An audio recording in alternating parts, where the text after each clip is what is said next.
خوش نصیب تو وہ ہیں جو 5 گانا نماز ادا کرنے کے بعد تہجد بھی قضا نہیں ہونے دیتے، سجدوں سے اللہ کے حضور حاضری پیش کرتے ہیں۔ سب سے زیادہ بندہ اللہ کے اس وقت قریب ہوتا ہے جب سجدے میں سر رکھا ہوا ہوتا ہے۔ انسان کے اشرف اعضاء اس کے سر میں ہیں، بولنے کی قوت زبان سر میں، دیکھنے کی قوت آنکھیں سر میں، سونگنے کی قوت ناک سر میں، چکھنے کی قوت زبان سر میں، سننے کی قوت کان سر میں، سوچنے کی قوت دماغ سر میں، اور سر مالک کے در پہ۔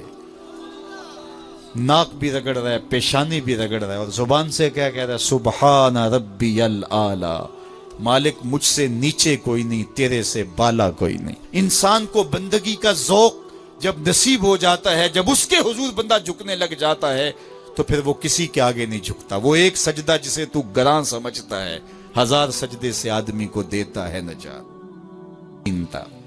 آب و دانہ بند نہیں کرتا، سورج کو حکم نہیں کرتا کہ اس کے آنگن میں روشنی نہیں پھیلانی، چاند کو نہیں روکتا کہ تیری کرنیں اس کے ویڑے میں نہیں پڑنی چاہیے، بلکہ اللہ جب کسی سے ناراض ہوتا ہے سجدوں کی توفیق چھین لیتا ہے۔ سجدوں کی توفیق چھن گئی تو پھر سمجھو اللہ ناراض ہے، اللہ راضی نہیں ہے۔ اور اگر سجدوں کی توفیق نصیب ہو جائے، کسی نے واصف علی واصف مرحوم سے پوچھا تھا کہ کیسے ہمیں پتہ چلے گا کہ ہماری نماز قبول ہو گئی ہے، تو انہوں نے کہا تھا ایک نماز کے بعد دوسری عطا ہو جائے تو سمجھ لو پہلی قبول ہو گئی ہے۔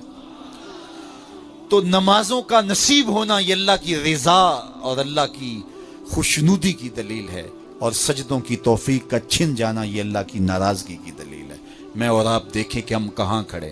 دیکھیے دولت تو کفار کو بھی ملتی ہے، اللہ دولت اسے بھی دیتا ہے جس سے راضی ہے، اسے بھی دیتا ہے جس سے نہیں راضی، لیکن سجدوں کی توفیق اسے ہی دیتا ہے جس پہ وہ راضی ہے۔ تو 5 گانا نماز شعار زندگی بنا لیجئے، نماز قضا نہ ہونے پائے۔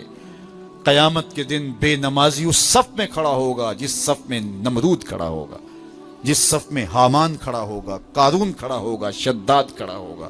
مجھے بتائیے ہم میں سے کوئی یہ گوارہ کرتا ہے ہم اس صف میں کھڑے کر دیے جائیں جہاں دشمنان خدا کھڑے ہوں؟ آج کوئی نماز پڑھے یا نہ پڑھے، حشر کے دن حکم ہوگا کہ اللہ کے حضور سجدہ کرو۔ ہر کوئی سجدہ کرنا چاہے گا، جو نہیں پڑھتا وہ بھی کرنا چاہے گا، لیکن بے نمازی کی کمر اکڑ جائے گی، وہ آرزو رکھنے کے باوجود سجدہ نہیں کر پائے گا۔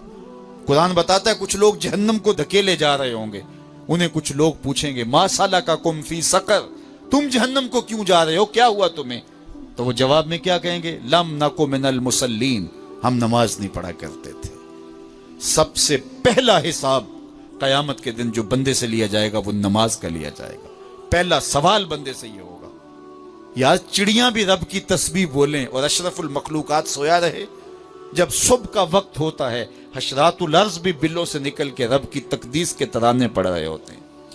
درختوں کی شاخوں پہ چڑیاں، پرندے، وہ بھی اللہ کی تقدیس کے ترانے پڑھ رہے ہوتے ہیں۔ حشرات الارض بھی اس کی تقدیس کے گیت گا رہے ہوتے ہیں، اور اشرف المخلوقات خراٹے لے رہا ہو۔ اس سے بڑی بد نصیبی کیا ہو سکتی ہے؟ آئیے 5 گانا نماز شعار زندگی بنا لے۔ اس مجلس میں اگر کوئی بے نمازی ہے تو آج عزم مصمم کر کے یہاں سے لوٹے کہ آج کے بعد نماز نہیں چھوڑوں گا۔ اور اگر آپ 5 گانا نماز کی عادت رکھتے ہیں تو آپ کو مبارک ہو، لیکن یہ عزم کر کے جائیے اپنے گھروں میں، اپنے اعزاء و اقرباء اور اپنے دوستوں میں اس زور سے تلقین اور تاکید کریں گے نماز کی کہ وہ پکے نمازی بن جائیں گے۔ بندہ بندگی سے سجتا ہے، زندگی آمد برائے بندگی، زندگی بے بندگی شرمندگی۔